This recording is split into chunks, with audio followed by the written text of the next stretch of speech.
Assalamualaikum warahmatullahi wabarakatuh. Balik lagi sama Bang Do di Doji 9 Channel. Kali ini Bang Do mau menginformasikan atau mereaction sejarah awal terjadinya konflik Palestina dengan Israel.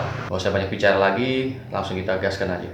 Sejarah konflik Palestina-Israel terjadi sejak negara Zionis itu memproklamirkan kemerdekaannya. Sejak saat itu Israel terus menggerus tanah Palestina serta menyengsarakan warganya dengan melakukan blokade kekerasan hingga pembunuhan.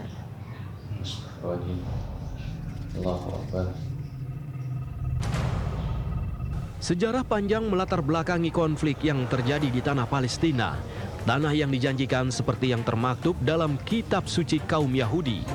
Usai Perang Dunia Kedua, tanah Palestina dikuasai oleh para pemenang perang.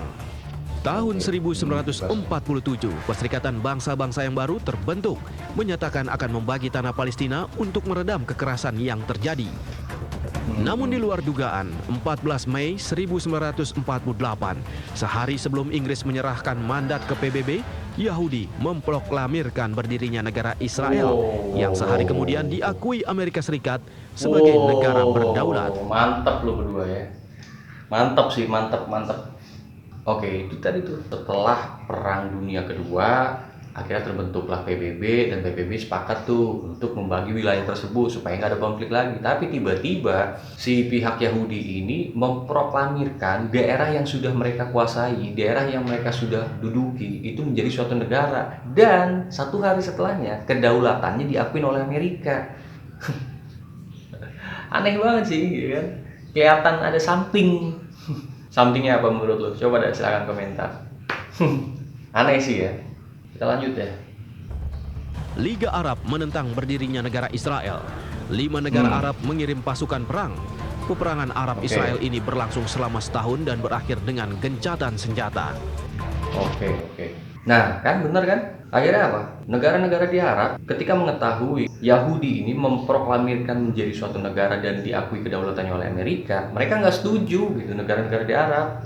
Sampai akhirnya mereka memerangi tuh, hampir setahun lebih mereka memerangi orang-orang Israel gitu, orang Yahudi ini. Sampai akhirnya dari pihak PBB menyarankan untuk melakukan gencatan senjata. Oke, akhirnya negara-negara di Arab itu mengikutilah saran dari PBB.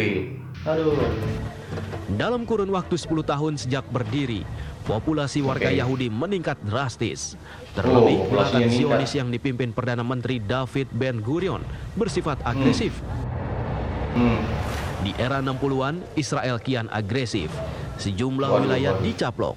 Bahkan usai perang 6 hari di mana Israel berhasil merebut tepi barat, jalur Gaza, semenanjung Sinai, dan dataran tinggi Golan. Nah, kan kelihatan juga kan? Kalau menurut gue pribadi, akhirnya kayak model setelah itu terjadi gitu, diserang terus, ya pihak negara-negara di Arab juga nggak bisa apa-apa gitu. Karena ya udah masuk dalam PBB ini. Nyatanya 10 tahun itu pihak Israel ini terus menyerang Palestina, mengekspan wilayahnya mereka supaya gerus tuh Palestina. Gak habis pikir sih gua. Organisasi Pembebasan Palestina, pimpinan Yasser Arafat juga tak bisa berbicara banyak. Nggak bisa apa-apa gitu. Faksi-faksi yang ada pun memilih melancarkan serangan kepada militer Israel, mulai dengan melempari batu hingga menggunakan bom syahid.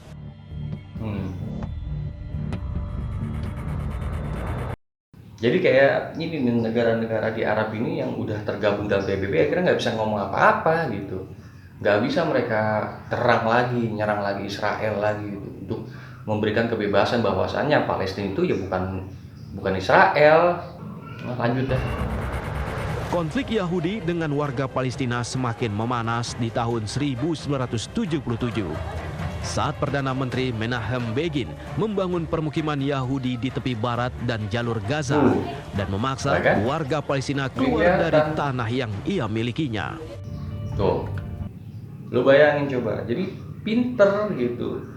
Dari yang pertama tiba-tiba dia memproklamirkan dia menjadi suatu negara tuh orang Yahudi dan disupport sama pihak Amer. Terus selama 10 tahun tuh dia diserang terus tuh, dia nguasain tuh wilayah-wilayah di mana dikuasain sama dia. Gitu kan, dikuasain terus, semuanya dibunuh-bunuhin, semuanya tembak-tembakin, diperangin. Disupport juga lagi.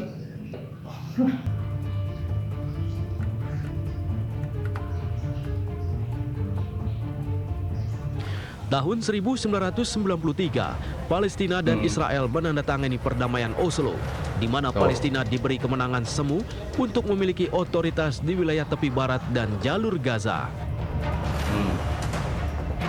Hingga Gila sih, kalau dari sini sih kelihatan banget gitu, dari yang Palestina itu segede apa sampai bisa mengecil tuh kan aneh gitu. Yang tadinya gede banget tiba-tiba mengecil tuh aneh gitu. Kenapa bisa kayak gitu? Ya sebenarnya kayak menurut gue ya, kayak negara-negara di Arab ini kunci.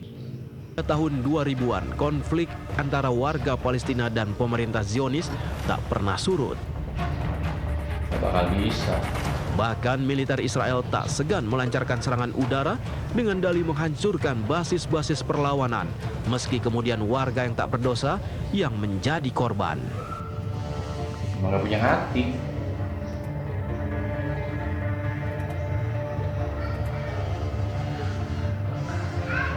Gila sih beneran deh.